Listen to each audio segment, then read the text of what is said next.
konsili di Efesus. Bagaimana konsili di Efesus? Konsili itu ada oleh karena pertentangan, seperti saya jelaskan tadi ya, pertentangan antara Pelagius dan Agustinus. Pelagius menyangkal adanya dosa asal, kerusakan manusia secara total. Kemudian Agustinus melawannya dengan mengajarkan bahwa semua manusia lahir bahkan dikandung di dalam dosa dan hanya dapat diselamatkan oleh anugerah Tuhan. Nah, ini kemudian yang mendorong munculnya kongres atau konsili di Efesus yang kemudian mengutuk pandangan Pelagius tersebut sebagai bidat. Nah, kongres ini juga menentang ajaran Nestorianisme yang menyimbolkan bahwa Yesus memiliki dua sifat dan dua pribadi. Jadi, sama sekali tidak mencetuskan nama Yesus dalam pertemuan tersebut. Tidak ada.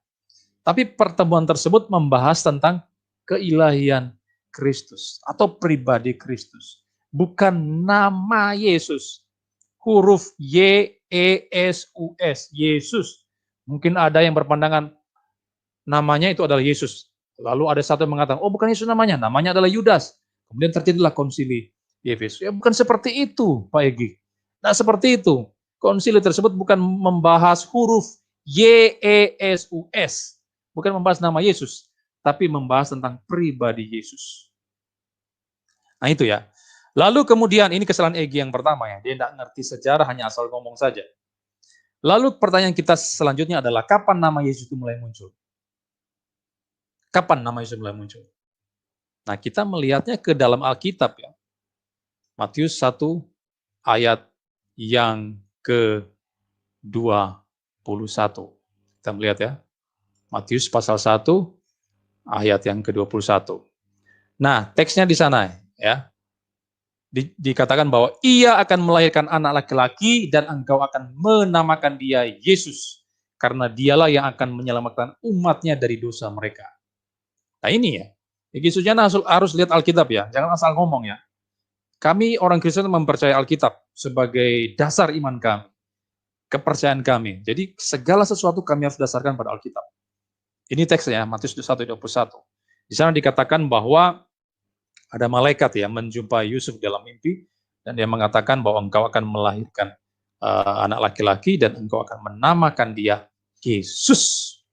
Nah kalau kita melihat teks ini, maka yang pertama kali menyatakan nama Yesus, itu bukan konsili di Efesus ataupun di Nisea, tetapi itu adalah pernyataan daripada malaikat Tuhan sendiri. Ya, tentunya atas instruksi daripada Tuhan. Itu disampaikan sebelum kelahiran Yesus, bahkan sebelum Yesus lahir. Ya, lebih daripada 325 tahun sebelum konsili Nisea, atau lebih dari 430 tahun sebelum konsili di Efesus. Nama Yesus sudah muncul di sana ya. Ratusan tahun sebelum konsili di Nicea maupun di Efesus.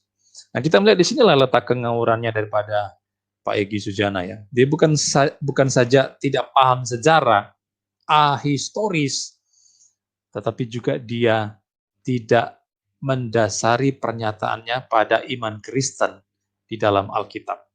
Bertentangan dengan Alkitab. Nah, seharusnya Egi Sujana ini tidak perlu mempermasalahkan kapan nama Yesus itu muncul. Tahun berapa itu muncul, di kongres mana, di konsili mana itu muncul. Menurut saya itu tidak penting. Ya. Ayat yang sudah kita lihat tadi ya dalam Matius pasal 1 ayat 21 tadi itu ya menjelaskan sesuatu yang lebih penting daripada hanya sekedar huruf Yesus. Engkau akan menamakan dia Yesus karena dialah yang menyelamatkan umatnya dari dosa. Jadi arti nama Yesus adalah juru selamat atau penebus dosa. Nah inilah yang seharusnya menjadi fokus daripada Egi Sujana, Irena Handoyo, dan sebagainya. Para polemikus muslim tadi. Fokusnya di sini lebih bagus ya. Bukan hanya sekedar mempolemikan nama Yesus. Kapan itu muncul dan sebagainya. Jadi nama Yesus itu berarti juru selamat atau penebus dosa. Yesus adalah sang juru selamat. Hanya dia yang bisa menebus manusia dari dosa-dosanya. Nah itu kita tidak terima dari nama-nama yang lain. Saudara mau dapatkan apa dari nama siapa coba? Dari nama Muhammad? Tidak ada. Dia tidak bisa menebus manusia dari dosa. Muhammad tidak punya kemampuan untuk itu ya. Tidak punya kemampuan sama sekali. Hanya Yesus. Yesus adalah juru selamat, penebus dosa. Hanya nama Yesus. Jadi jika Anda tidak mau datang kepada nama itu, dengarkan baik-baik ya para polemikus muslim. Jika kalian tidak mau datang kepada nama itu, nama Yesus, nama yang berkuasa, nama di atas segala nama, juru selamat, penebus dosa. Kalau kalian tidak mau datang pada nama itu, maka semua dosa-dosa kalian itu akan kalian pikul selama-lamanya di neraka. Nah, menurut saya ini yang lebih penting ya, yang harus menjadi fokus daripada Egy Sujana dan semua orang muslim. Karena ini menyangkut jiwa saudara, jiwa kalian. Kemana nanti hidup saudara kelak ketika Anda mati? Ketika Anda mengakhiri nafas Anda di dunia ini, Anda mau kemana? Ini yang lebih penting. Dan itu dijelaskan oleh nama Yesus, juru selamat dosa. Dialah satu-satunya juru selamat yang bisa menebus dosa-dosamu, Egy Sujana, dosa-dosamu, Irena Handono, kalau kalian mau datang pada nama itu, pada Yesus Kristus. Kalau kalian mau percaya Dia sebagai Tuhan dan Juru Selamat. Bahkan, itu bukan hanya sekedar nama saja. Bukan sekedar nama Yesus, Y-E-S-U-S. Bukan sekedar nama saja. Ya, tetapi itu adalah nama di atas segala nama. Ya, di mana hanya di dalam nama itu, di dalam nama Yesus, bertekuk lutut segala yang ada di langit, yang ada di atas bumi, dan yang ada di bawah bumi, dan segala lidah mengaku, Yesus Kristus adalah Tuhan. Itu adalah Filipi 2 ayat 10-11. Jadi itu bukan hanya sekedar nama, seperti nama saya Albert, ada namanya Yosua, lalu ini namanya Yesus. Hei, dengarkan baik-baik ya. Itu bukan yang sekedar nama, tapi itulah nama di atas segala nama. Nama yang berkuasa, di mana segala makhluk nantinya akan bertekuk lutut di dalam nama itu, menyembah Yesus Kristus adalah Tuhan. Dan karena itu, saya tidak bosan-bosannya ya. Setiap kali saya berjumpa dengan orang Muslim atau orang non-Kristen, saya tidak bosan-bosannya untuk menganjurkan kepada kalian. Untuk apa? Kalian semua, Egy Sujana, para polemikus Muslim, untuk mengakui nama itu. Akuilah nama itu.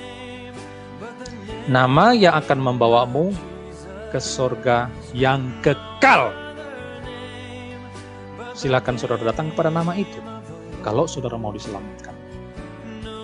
Sebelum semuanya terlambat, sebelum Yesus datang kedua kali nanti, di awan-awan permai, saya tidak bisa membayangkan ketika Yesus datang kedua kali.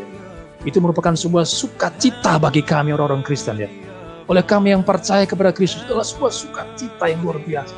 Dan saya menanti-nantikan hari itu, di mana Yesus Kristus akan datang di atas awan ya, untuk menjemput umatnya, hidup kekal selama-lamanya di surga. Tapi bagaimana dengan kalian? Kasihan betul. Saya mengasihi kalian. Saya membuat tanggapan ini, bahkan mungkin ada kata-kata yang keras.